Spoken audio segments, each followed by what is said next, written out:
ಅಂಬರೀಷ್ ಅವರು ಬೇರೆ ಎಲ್ಲೂ ಹೋಗಿಲ್ಲ, ನಿಮ್ಮಲ್ಲೇ ಇದ್ದಾರೆ, ನಿಮ್ಮ ಪ್ರೀತಿಯಲ್ಲೇ ಇಲ್ಲೇ.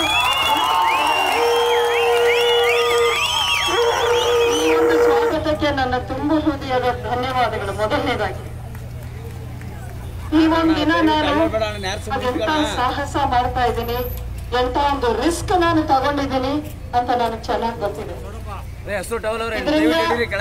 ಇವತ್ತಿನ ನಾನು ಪಕ್ಷೇತರ ಅಭ್ಯರ್ಥಿ. ನನ್ನ ಹಿಂದೆ ನಾನು ಈ ಒಂದು ಹೆಜ್ಜೆ ಹಾಕಿದಾಗ ನಾನು ಒಂಟಿ ಮಹಿಳೆ. ಇನ್ನೇನೇನ್ ಕುತಂತ್ರ ಮಾಡ್ತಾರೋ ಮಾಡ್ಕೊಳ್ಳಿ, ನನ್ನ ಹೆಸರಲ್ಲಿ ಇನ್ನು ಮೂರು ಜನರ ಹೆಸರನ್ನ ಹಾಕಿದ್ದಾರೆ. ಇದು ನಾನು ಮುಖ್ಯವಾಗಿ ಹೋದ ಕಡೆ ಎಲ್ಲ ಹೇಳ್ತಾ ಬಂದಿದ್ದೀನಿ. ದಯವಿಟ್ಟು ಒಂದು ವಿಷಯ ಮಾತ್ರ ನೀವು ಗಮನಕ್ಕೆ ಎಚ್ಚರಿಕೆಯಿಂದ, ನೀವು ಆ ವೋಟ್ ಹಾಕುವಾಗ ವೋಟಿಂಗ್ ಮಷೀನ್ ಅಂತ ಇರುತ್ತಲ್ಲ, ಆ ಅಭ್ಯರ್ಥಿ ಹೆಸರಿನ ಪಕ್ಕದಲ್ಲೇ ಫೋಟೋನೇ ಇರುತ್ತೆ.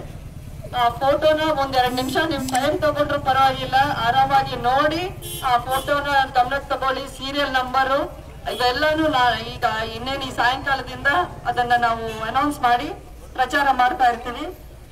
ಇವೆರಡನ್ನೂ ನೀವು ಗುರ್ತಿಟ್ಕೋಬೇಕು, ಫೋಟೋನ ನೋಡ್ಬೇಕು.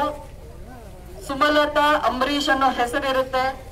ನನ್ನ ಫೋಟೋ ನಿಮ್ಗೆ ಗುರ್ತು ಸಿಗತ್ತೆ ಅಂತ ಅನ್ಕೊಂಡಿದೀನಿ. ಬಹುಶಃ ನನ್ನ ಖಂಡಿತ ನಿಮ್ಮ ಆಶೀರ್ವಾದ ಇದ್ರೆ, ನೀವು ಅಂಬರೀಷ್ ಅಣ್ಣನ ಮೇಲೆ ಇಟ್ಟಿರೋ ಈ ಪ್ರೀತಿ ಋಣ ನಿಮ್ಮ ಸೇವೆ ಮಾಡಿ ತೀರ್ಸ್ಕೊತೀನಿ. ಆಶೀರ್ವಾದ ಮಾಡಿ. ಕಾಂಗ್ರೆಸ್ ಕಾರ್ಯಕರ್ತರು ಬಹಿರಂಗವಾಗಿ ಬಂದು ಧೈರ್ಯದಿಂದ ನನಗೆ ಸಪೋರ್ಟ್ ಕೊಡ್ತಾ ಇದ್ದೀರಾ, ನಿಮ್ಮೆಲ್ರಿಗೂ ನನ್ನ ಧನ್ಯವಾದಗಳು. ಕರ್ನಾಟಕ ರಾಜ್ಯ ರೈತರ ಸಂಘ ನನ್ನ ಜೊತೆಯಲ್ಲಿದೆ, ಅದು ನನ್ಗೆ ಒಂದಷ್ಟು ಶಕ್ತಿ. ಅದು ಬಿಜೆಪಿನವರ ಬೆಂಬಲ ಇದೆ.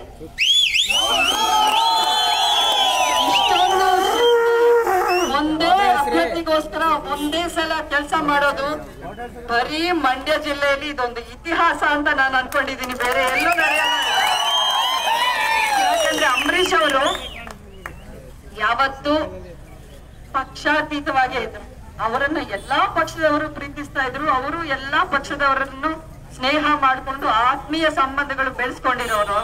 ಅವ್ರಿಗೆ ಅಜಾತ ಶತ್ರು ಅಂತಾನೆ ಹೆಸರು, ಯಾಕಂದ್ರೆ ಅವ್ರು ಯಾವ ಶತ್ರುನೂ ಇಲ್ಲ. ಆದ್ರೆ ಇವತ್ತು ಅವ್ರು ಇಲ್ಲ ಅನ್ನೋ ಕಾರಣಕ್ಕೆ, ನಾನು ಇಲ್ಲಿ ಸ್ಪರ್ಧೆ ಮಾಡ್ತೀನಿ ಅನ್ನೋ ಕಾರಣಕ್ಕೆ ನನ್ನ ವಿರುದ್ಧ ಅದು ಏನೇನು ಮಾತುಗಳು, ಅದಕ್ಕೆಲ್ಲ ಉತ್ತರ ನನಗೆ ಕೊಡೋಕೆ ಇಷ್ಟ ಇಲ್ಲ.